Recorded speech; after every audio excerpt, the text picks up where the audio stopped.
నమస్తే welcome to our channel. నిన్నటి నుంచి పవన్ కళ్యాణ్ మన్యంలో తిరగటం ఆ వీడియోస్ అన్ని మనం చూస్తూనే ఉన్నాం. ఇది ఏం ప్రత్యేకంగా డిస్కస్ చేయాల్సిన అవసరం లేదు. ఎంతో మంది మంత్రులు వెళ్తూ ఉంటారు, వస్తూ ఉంటారు.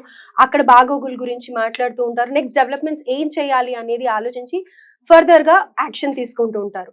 అయితే ఇక్కడ పవన్ కళ్యాణ్ వెళ్ళింది చాలా పెద్ద డిస్కషన్స్ అవుతూ ఉన్నాయి.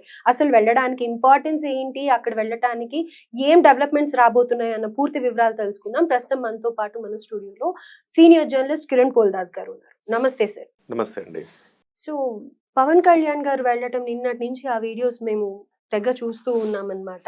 అండ్ ఆయన యాక్టివ్ గా పార్టిసిపేట్ చేయడం కానీ ఇవన్నీ చాలా బాగా అనిపిస్తున్నాయి. అసలు ముఖ్య ఉద్దేశం ఏంటి పవన్ కళ్యాణ్ గారు అక్కడికి వెళ్ళటానికి? అండ్ రోడ్లు కూడా లేవు, దానికి ముందు శంకుస్థాపన అనేది ప్రారంభిస్తాము అనేది అనౌన్స్ చేశారు. సో ఏంటి? అంటే ఇది ఇంపార్టెన్స్ ఎందుకు అని అన్నారు కదా మీరు.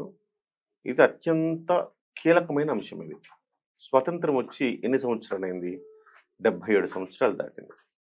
ఇవాల్టి కూడా స్వతంత్ర భారతదేశంలో ఇంకా మంచినీళ్లు దొరకని గ్రామాలు, ప్రాంతాలు, వ్యక్తులు ఉన్నారంటే మీరు నమ్మగలరా? చలమల్లో నీటిని తోడుకొని వడకట్టుకొని తాగుతున్న పరిస్థితులు ఉన్నాయి సాధారణమైన గ్రామాల్లోనే. మీరు రిమోట్ విలేజెస్కి వెళ్తే మంచినీరు దొరకని పరిస్థితి చాలా చోట్ల. కలుషితమైన నీరు తాగి ప్రాణాలు కోల్పోతున్న పరిస్థితి. అంటే స్వతంత్రం వచ్చి 77 సంవత్సరాలైంది. మనమేమో ఆకాశ హర్మ్యాలు లాంటి బిల్డింగ్లు కడతాం. అంబేద్కర్ గారికి 100 అడుగులు 200 అడుగులు విగ్రహాలు కడతాం. సర్దార్ వల్లభాయ్ పటేల్ గారికి ఎన్నో పెద్ద విగ్రహం, దేశంలోనే రికార్డు స్థాయి హైట్ ఉన్న విగ్రహాన్ని కడతాం. మరి ఇప్పుడు ఎన్టీఆర్ గారికి 100 అడుగుల విగ్రహాన్ని తెలంగాణలో కడతామంటున్నారు. అంటే ఒకవైపు మనం ఇన్ని ఆర్భాటాలకు వెళుతున్నామే, మంచినీళ్ళు దొరకక, సరైన మంచినీళ్ళు దొరకక చచ్చిపోయే వాళ్ళు ఉన్నారంటే మనం ఎలా భావించాలి? ఈ 77 సంవత్సరాల నుంచి మనం ఏం చేసినట్టు? పైగా ఈ కొండ ప్రాంతాల్లో, మన్యం ప్రాంతాల్లో అనేక మంది ఈ మధ్యకాలంలో మీరు చూసారో లేదో, డోలీలో గర్భవతిని డోలీలో తీసుకుపోతా ఉన్నారు. ఇలా పట్టుకొని పోతున్నారు. ప్రమాదకరమైన పరిస్థితుల్లో తీసుకెళ్తున్నారు. ప్రసూతి వార్డులు లేవు. వాళ్ళకి ఏదైనా చిన్న జ్వరం వచ్చినా ఏమొచ్చినా ఏదో ఆకుపసర మందులు తినడం తప్ప వైద్య సౌకర్యాలు లేవు, రోడ్డు సౌకర్యాలు లేవు, మంచినీటి సౌకర్యాలు లేవు, ఉపాధి లేదు. వాళ్ళు మనవాళ్ళు కదండి. మనతో పాటు సమానంగా బతకాల్సిన వాళ్ళని ఎందుకంత వివక్ష? మన్యంలో ఎవరికో అటవీ జాతులు అంటే అడవి బతుకులు బతుకుతా ఉన్నారు వాళ్ళు. ఇంత లక్షల కోట్ల బడ్జెట్ మనం ప్రవేశపెడుతున్నాం. వాళ్ళకి ఏమందుతోంది? ఇవాళ అనేక ప్రభుత్వాలు వచ్చినాయి. ఈ ప్రభుత్వం ఆ ప్రభుత్వం లేదు ప్రియాంక గారు. అనేక ప్రభుత్వాలు వచ్చినా కానీ ఇవాళకి వాళ్ళ జీవన స్థితిగతులు మెరుగుపడలేదంటే మనం పాస్ అయినట్ట, ఫెయిల్ అయినట్ట? 100% ఫెయిల్ అయ్యాం. 4000 తండాలకు రోడ్డు సౌకర్యం లేదండి. ఇవాళ 100 కోట్ల రూపాయలు వెచ్చించి ఇవాళ పవన్ కళ్యాణ్ గారు రోడ్లు వేస్తున్నారు. ముందు రోడ్డు వేస్తే కదండి మీకు ఒక ఆసుపత్రికి మీరు వెళ్ళాలన్నా, అంటే అక్కడ ఉన్న వాళ్ళు వెళ్ళాలన్నా, అక్కడికి డాక్టర్ రావాలన్నా, లేకపోతే ఉపాధి పనులకు వాళ్ళు వెళ్ళాలన్నా ఎట్లకు సాధ్యమవుతుంది? అందుకోసం ముందు మౌలిక సదుపాయాలు ఏమిటి? రవాణా సౌకర్యం, విద్య, వైద్యం, ఇవి మౌలిక సదుపాయాలు. ఇవి కూడా అందని ప్రదేశాలు ఉన్నాయంటే చాలా సిగ్గుపడాలి. సమాజంలో వ్యక్తులుగా మనం సిగ్గుపడాలి. అయ్యో, నా సాటివాడికి ఈ రకమైన సౌకర్యం లేకుండా అల్లల్లాడుతున్నాడే, ఏం చేస్తున్నాయి ఈ ప్రభుత్వాలని మనం ప్రశ్నించాలి. మన సిటీల్లో చాలా హ్యాపీగా అటు వెళ్తే ఇలా కొట్టంగానే చెప్తేవాడు 5 నిమిషాలు తెచ్చిస్తాడు ఏం కావాలంటే అది. ఎటు తిరిగినా మనకు అన్ని మాల్స్ రకరకాలు ఉంటాయి, ఎంజాయ్ చేస్తున్నాం. వాళ్ళ గిరిజన బతుకుల్ని మనం చూస్తే కళ్ళల్లో నీళ్ళు వస్తాయండి. సో అలాంటి చోట్ల ఇవాళ పవన్ కళ్యాణ్ గారు వెళ్ళారు. పవన్ కళ్యాణ్ గారు టచ్ చేసిన అంశాలు గతంలో కూడా అనేక మంది గ్రామీణాభివృద్ధి శాఖ మంత్రులు ఉన్నారు కదా, మరి వాళ్ళందరూ వెళ్ళి చేయొచ్చుగా. ఇవాళకి 4000 గ్రామాల్లో ఇంకా రోడ్డు సౌకర్యం లేదు, 4000 తండాల్లో అంటే ఏమిటి? అయితే పవన్ కళ్యాణ్ గారు వెళ్ళి అక్కడ చాలా అంశాలను ఆయన స్పృశించారు. ఎవరు చెప్పని అంశాలు స్పృశించారు కూడా. ఒక 10 కుటుంబాలు ఉంటాయి అంతే. అక్కడ ఆ తండాలో 10 కుటుంబాలే ఉంటాయి. ఆ 10 కుటుంబాల కోసం రోడ్డు వేయాలంటే కష్టం కదా. అలా కాకుండా కనీసం ఒక 100 కుటుంబాలు ఒక చోటు ఉంటే రోడ్డు వేయటం ఈజీ వాళ్ళ కోసం. సో ఇలా చేద్దాము. ఎక్కడైతే చిన్న చిన్న 5 కుటుంబాలు 6 కుటుంబాలు ఎలా ఉంటాయో వాళ్ళందరిని తరలించి ఇంకో చోట కాదు పక్కన ఉండే చోటకి తరలిస్తే అక్కడికి రోడ్డు సౌకర్యం ఇస్తే అందరూ ఉంటారు. ప్రతి చోట 5-6 మనం వెళ్ళలేము కాబట్టి ఇలా వేద్దామని చెప్పారు ఆయన. చాలా అంశాలు స్పృశించారండి. ఓజీ ఓజీ ఓజీ అంటే మీరు ఓజీ అంటారు, మీసం తిప్పమంటారు, తొడగొట్టమంటారు. అవి కాదు. అవి చేస్తే రోడ్లు వస్తాయి, రావు కదా. మీకు మంచినీటి సౌకర్యం వస్తుందా? రాదు కదా. నేను ఓజీ సినిమా తీస్తా. మరి ఓజీ సినిమాని చూడాలంటే మీకు నడిచి వెళ్ళాలి కదా, మీరు ఒక వెహికల్లో వెళ్ళాలి కదా, మీకు కనీసం రోడ్డు సౌకర్యం ఉండాలి కదా, నా సినిమా చూడాలన్నా ఉండాలిగా. మరి ఎట్లా అవి కదా రావాలి. నేను ప్రధానమంత్రి దగ్గరికి వెళ్ళి చేతులెత్తి దండం పెట్టయ్యా, నా గ్రామాల పరిస్థితి ఇలా ఉంది, నా గిరిజనుల పరిస్థితి ఇలా ఉంది, వాళ్ళ స్థితిగతులు మెరుగుపరచాలి అని అడగాలి. నేను మీసం తిప్పితే రావు ఇవన్నీ అని చెప్పారు. తండా వాళ్ళతో ఒకళ్ళెవరు ఐ లవ్ యూ అన్నయ్యా అన్నారు. Love you love you love you అని చెప్పి నా బిడ్డలకు కూడా ఇన్నిసార్లు లవ్ యూ చెప్పలేదయ్యా, మీకు చెప్తున్నా లవ్ యూ అన్నారు. ఎన్నికల ముందు జగన్మోహన్ రెడ్డి గారికి ఒక 3 సెటైర్లు వేశారు ఆయన. ఎన్నికల ముందు వచ్చా, ప్రతిపక్షంలో ఉన్నప్పుడు వచ్చా, అధికార పక్షంలో ఉన్నప్పుడు మీ మధ్యకు వచ్చా అన్నారు. అంటే అర్థం ఏంటి? అధికారంలో వచ్చిన తర్వాత జగన్మోహన్ రెడ్డి గారు ప్యాలెస్ వదిలి రాలా బయటికి. ఇంకోటి అన్నారు, మీ బుగ్గలు నిమిరి మీ తలలో నిమిరే రకం కాదు నేను, నీకేం కావాలో అది చేసి పెడతాను. జగన్కి మళ్ళీ కౌంటర్ పడింది. ఇలాగా జగన్మోహన్ రెడ్డి గారిని ఇండైరెక్ట్ గా 500 కోట్లు పెట్టి రిషికొండ, పక్కనే రిషికొండ ఉంటుంది, అరకుకి ఒక 30-40 కిలోమీటర్ల దూరంలో ఉంటుంది రిషికొండ. ఆ రిషికొండలో రిసార్ట్ అక్కడంతా కూడా కొండని తవ్వేసి మంచి అద్భుతమైన భవనాలు కట్టాడు జగన్మోహన్ రెడ్డి 500 కోట్ల రూపాయలతో. 500 కోట్లు ఉంటే వీళ్ళకి రోడ్లు రావా అండి? వీళ్ళకి కనీసం తాగునీటికి రావా? నిన్న 9 కోట్లు పెట్టి ఒక రోడ్డు శాంక్షన్ చేశాడు, ఇంకొక 35 కోట్లు పెట్టి ఇంకో 4 రోడ్లు శాంక్షన్ చేశారు. అంతే కదా. 500 కోట్లు ఎవరి కోసం అండి? 500 కోట్ల రూపాయలు నిరుపయోగంగా పడున్నాయి అక్కడ. అంటే ప్రభుత్వాలు ఒక రూపాయి సొమ్ము ఖర్చు పెడతామంటే ఆ రూపాయి అనేది నీ జేబులో నీ సొమ్ము ఎలా ఖర్చు పెడతావు నువ్వు జాగ్రత్తగా, ప్రభుత్వ సొమ్మును కూడా అలానే ఖర్చు పెట్టాలిగా. ఆ సోయి ఏదైనా ప్రభుత్వాలకు ఉన్నదా ఇప్పటి వరకు? జగన్మోహన్ రెడ్డి ఎట్లా అనాలోచితంగా ఎట్లా ఖర్చు పెట్టారు? అదంతా డబ్బు ఎవరిదండి? మీది నాది, మీరు నేను కష్టపడి చేస్తే పన్నుల రూపాయలు వస్తే ఆ పన్నులు తీసుకుని మళ్ళీ ప్రభుత్వాలు ఖర్చు పెట్టాలి. ఎక్కడ ఖర్చు పెట్టాలి? అవసరం ఉన్న చోట ఖర్చు పెట్టాలి. అలా ఖర్చు పెట్టట్లేదనే అంశం మీద నిన్న జోరు వాన, ప్రియాంక గారు పర్యటన రద్దవుద్దేమో అనుకున్నారు. జోరు వానలో నడిచి అనేక గ్రామాలు తిరిగారు ఆయన. ఎందుకండి నడుస్తున్నారంటే, నడిస్తేనే కదా మీ కష్టం నాకు తెలుస్తుంది అన్నారు. ఇవాళ పవన్ కళ్యాణ్ గారు స్పృశించిన అంశాలు ఇవాళ గత 77 ఏళ్లుగా అన్ని మనం మాట్లాడుకుంటున్న అంశాలు ఇవన్నీ పరిష్కారం ఎవరు చేశారు? చేయలేదు.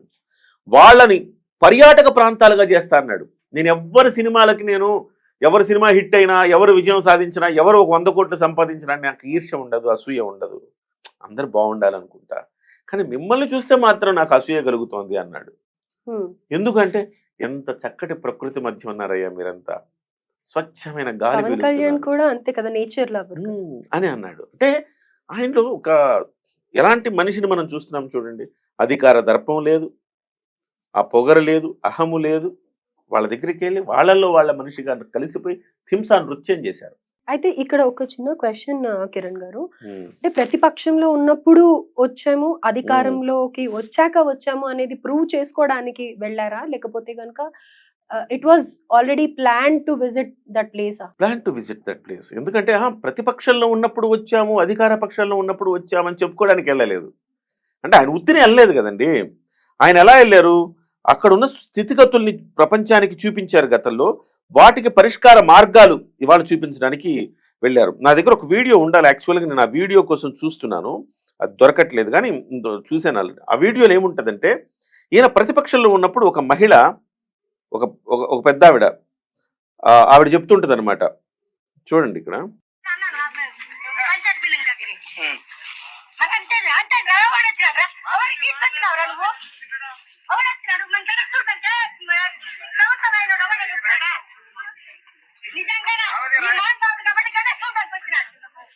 ఉమ్.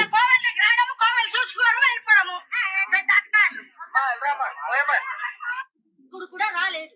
ఇదిగో మహానుభావుడు కాబట్టి వచ్చినాడు నిజంగా. ఇది ఎప్పటిది వీడియో? పాత్ర వినండి. పాతది. ఏ మహానుభావుడు ఇప్పుడు ఒక్కడు కూడా ఇప్పుడు నా ఏ ప్రభుత్వంలో నేను మాట్లాడమన్నా నాడుతాను, నాకేం భయం లేదు. అంతే గ్యారెంటీ ఇచ్చినాను. కెమెరా వైపు చూపిస్తారు. చేస్తారు ఇతను చేస్తారు, నాకు నమ్మకం ఉన్నది. చేస్తారు ఇతను చేస్తారని నాకు నమ్మకం ఉన్నది. ముఖ్యమంత్రికి నమ్మకం ఉన్నది. ఆయన చేస్తాడు, నాకు నమ్మకం ఉన్నది. ఎప్పుడు మాట్లాడింది ఈవిడ? ప్రతిపక్షంలో ఉన్నప్పుడు పవన్ కళ్యాణ్ గారు పర్యటనకు వెళుతుంటే, మీ పర్యటనకి పవన్ కళ్యాణ్ గారు వస్తున్నారంటే పరుగు పరుగు వీళ్ళందరూ వెళ్ళి తమ సమస్యలు చెప్పుకోవడానికి వెళ్ళారు. ఓకే. వెళ్తున్నప్పుడు ఏమమ్మా అలా వెళ్తున్నారంటే, ఎవరైనా వచ్చారయ్యా మా దగ్గరికి? ఎవరు రాలేదు కదయ్యా. ఏ మహానుభావుడు రాలా మా దగ్గరికి, ఇప్పుడు ఈయన వచ్చాడు అంటే రావడం కాదమ్మా, ఆయన మీద నీకు నమ్మకం ఉందంటే చేస్తాడే, ఈయన చేస్తాడు, నాకు నమ్మకం ఉందని.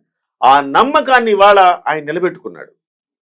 ఆ నమ్మకం ఆ తల్లి పెద్ద ఆమె తల్లిలో ఉన్న ఆ నమ్మకం ఏదైతే ఉందో అనేక మందికి ఆ భరోసానిచ్చాడు. ఆ రోజు అధికారంలోకి వచ్చిన తర్వాత ప్యాలెసుల్లో కూర్చొని పబ్జీలు ఆడుకోవడం కాదు, ఎక్కడెక్కడ డబ్బులు వస్తాయి పిండుకోవడం కాదు, ఇసుక మద్యం వీటిలో ఎలా అక్రమాలు చేయాలి, ఎట్లా డబ్బులు పిండుకోవాలి అని ఆలోచించడం కాదు.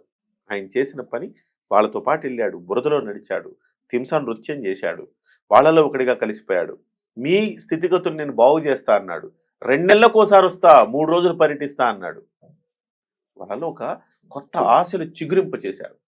చాలా మంది ఏమంటున్నారు తెలుసు ప్రియాంక గారు, ఎస్ మా మన్యం ప్రజల కోసం స్వతంత్రానికి పూర్వం అల్లూరి సీతారామరాజు గారు మా హక్కుల కోసం పోరాడారు. మళ్ళీ ఇవాళ మరో అల్లూరి సీతారామరాజు గారు వచ్చారు, మా స్థితిగతులు చూశారు, మమ్మల్ని కూడా సమాజానికి దగ్గరగా మమ్మల్ని కూడా అభివృద్ధి చేస్తామని, మాకు ఉపాధిని ఇస్తామని, మా ప్రాంతాలు అభివృద్ధి చేస్తామని మాటిచ్చాడు. ఈయన మాకు మరో అల్లూరి సీతారామరాజు అంటున్నారు. ఒక హోప్ ని క్రియేట్ చేశారు. ఉపాధి లేక గంజాయి పండిస్తున్నారండి. అది కూడా మీకు బయట ఎక్కడ గిరిజన ప్రాంతాల్లో అక్కడికి వెళ్ళి మీరు 1 ఎకరం కొనాలంటే కొనలేరు. కొనటానికి మీకు హక్కు లేదు. కేవలం ఒక గిరిజనుడికి మాత్రమే హక్కు ఉంటుంది. ఆ గిరిజనులకు మాత్రమే హక్కున్న భూముల్లో వాళ్ళతోనే భూములు కొనిపించి, వాళ్లతోనే గంజాయి సాగు చేయించి, వాళ్లకు 10ో 12కో కూలీ పడేసి ఆ గంజాయి తీసుకెళ్లి రాష్ట్రం మొత్తం 175 నియోజకవర్గాలు దేశ విదేశాలు దాటిస్తూ కొన్ని వందల వేల కోట్లు సంపాదించింది గత ప్రభుత్వంలోని పెద్దలు. ప్రభుత్వం అంటల గత ప్రభుత్వంలోని పెద్దలు ఈ రకమైన పరిస్థితి. అంటే వాళ్ళకు ఉపాధి ఉందనుకోండి, గంజాయి పండించడానికి వెళ్తారంటే లేదు కదా. ఇవాళ పవన్ కళ్యాణ్ గారు ఆలోచిస్తూ వాళ్ళకు ఉపాధి కల్పించాలి. వాళ్ళలో మనం ఎస్ ఈ గవర్నమెంట్లో మీరు పని చేసుకుంటారా, 15,000 కావాలి, 20,000 నెలకు చాలు, వాళ్ళకి ఒక 10,000 15,000 వస్తే ఓ హ్యాపీగా బతికేస్తారు వాళ్ళు. ఆ 10-15,000 రూపాయలు సంపాదించుకోవటం ఎలా? దీన్ని ఒక పర్యాటక ప్రాంతంగా తీర్చిదిద్దుతాను అంటున్నాడు ఆయన. వాళ్ళు వేసిన బొమ్మలు అక్కడ గిరిజనుల్లో మీకు కొంతమంది వాల్ పెయింటింగ్స్ చేస్తారు, ట్రైబల్ ఆర్ట్స్. ఆ ట్రైబల్ ఆర్ట్స్ ని తీసుకెళ్లి రాష్ట్రపతికి ఇచ్చాడు, మంత్రులకి ఇచ్చాడు పవన్ కళ్యాణ్. ఎక్కడదండి ఈ ఆర్ట్ ఏంటంటే, ఈ ఆర్ట్ మా దగ్గర గిరిజనులు వేస్తారండి, దీనికి మనం మార్కెటింగ్ చేయాలండి అని చెప్పాడు. సో ప్రతి చోట ఆయన ఎక్కడికి వెళ్ళినా కానీ ఆయన మనసులో ఎస్ ఆ ప్రాంతాన్ని మనం అభివృద్ధి చేయాలి కదా. ఇంకా వాళ్ళు అట్టడుగు ఉండిపోయారు కదా. ఇది కదండి ప్రభుత్వం చేయాలి, పాలకులు చేయాలి. మరి ఇంపార్టెన్స్ ఉందా లేదా చెప్పండి మీరు. ఆ ఇంపార్టెన్స్ తీసుకొచ్చారు. ఇవాళ కూడా అదే పనులు చేస్తూ ఉన్నారు ఆయన. ఈ రోజు కూడా పర్యటన కొనసాగుతూ ఉంది. నిన్న కొనసాగింది, ఇవాళ పర్యటన కొనసాగుతోంది. డెఫినెట్ గా ఆయన పని చేయడానికి వచ్చాడండి. ఆయన అధికారం అనుభవించడానికి రాలేదండి, ఆయన పని చేయడానికి వచ్చాడు. ఆ పని చేయడానికి వచ్చినాడు అంటే ఇవాళ మీరు అనుకుంటారేమో పవన్ కళ్యాణ్ గారి గురించి ఇంతలా చెప్తున్నారు ఏంటి సార్ అని. పని చేయని వాడి గురించి ఎలాగో ప్రశ్నించే ధైర్యం మనకు లేనప్పుడు, పని చేసిన వాడు మంచి పని చేశాడని చెప్పడానికి ఆ మంచి మనసు మనకు ఉండాలి కదండి. మనం చెప్తే కదండి మంచి 10 మందికి చెప్పాలి, చేరాలి, అది మల్టిప్లై అవ్వాలి. మంచి చెడు అక్కడతో కట్ చేసుకోవాలి. ఇవాళ ఒక చెడు ప్రభుత్వం గత 5 ఏళ్లుగా పరిపాలించి నాశనం చేసింది రాష్ట్రాన్ని. ఇవాళ కూటమి ప్రభుత్వం వచ్చింది, అందులో నికార్సైన నిజాయితీపరుడైన పవన్ కళ్యాణ్ గారు మంత్రిత్వ శాఖను చేపట్టి చేస్తున్న మంచి పనులు మనం చెప్పకపోతే, పెద్ద పెద్ద పత్రికలు చెప్పవండి, పెద్ద పెద్ద ఛానళ్ళు చెప్పవండి, కనీసం సోషల్ మీడియాలో చెప్పుకోకపోతే మనం క్షమించరాని వాళ్ళం అవుతాం. అంటే ఈ క్వశ్చన్ ఎందుకు రేస్ చేశానంటే, because it is Pawan Kalyan, it is shown too much అని చెప్పేసి ఇలాంటి మాటలు కూడా ఉన్నాయి కాబట్టి అంటే ఎంతో మంది డిప్యూటీ సీఎంలు ఎంతో మంది మంత్రులు కూడా వెళ్ళేసి వచ్చారు కదా, వాళ్ళకి లేని ఫుటేజ్, వాళ్ళకి లేని వీడియోస్, వాళ్ళని చూపించని విధంగా ఇక్కడ ఎందుకు చూపిస్తారు వాళ్ళు ఎలా వెళ్తారంటే కంటి తుడుపుగా వెళ్తారు. ఇప్పుడు ఆవిడ అన్న మాటల్లో కూడా వచ్చారు, అక్కడి నుంచి అక్కడే వెళ్ళిపోయారు అన్నారు కదా. సో సో అది there is ఈయన lot of ఈయన మీద మాకు difference. నమ్మకం ఉందన్నారు చూడండి. సో వాళ్ళు వచ్చారు, వెళ్ళిపోయారు, ఏం జరగాలి, అభివృద్ధి లేదు. మరి వాళ్ళకి ఇంపార్టెన్స్ ఇచ్చి ప్రయోజనం ఏంటి? దీనికి ఇవాళ ఆయన పని చేసి చూపిస్తున్నాడండి. సో అందుకే హైలైట్ అవుతోంది అని అంటారు. 100 కోట్ల పనులకు శంకుస్థాపన చేస్తున్నాడు. చేస్తున్నప్పుడు ఆయన ఒట్టిగా చూడటానికి రాలేదు, Yeah. చూడడం అనేది ఆయన అయిపోయింది. అది అధికారంలో లేనప్పుడు చూశాడు, అధికారంలోకి వచ్చాక పని చేయడానికి వచ్చాడు. Right. కాబట్టి అందుకే ఆయన మరో అల్లూరి సీతారామరాజు అంట. ఇంతకు మించిన గొప్ప ట్యాగ్ లైన్ ఉందా పవన్ కళ్యాణ్ గారికి?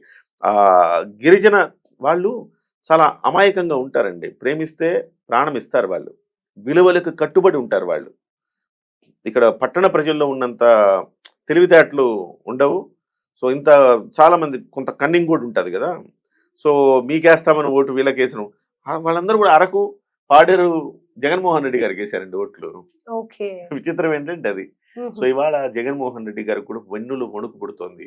ఆ 2 ప్రాంతాలను కూడా పవన్ కళ్యాణ్ గారు ఇవాళ కైవసం చేసుకోబోతున్నారు.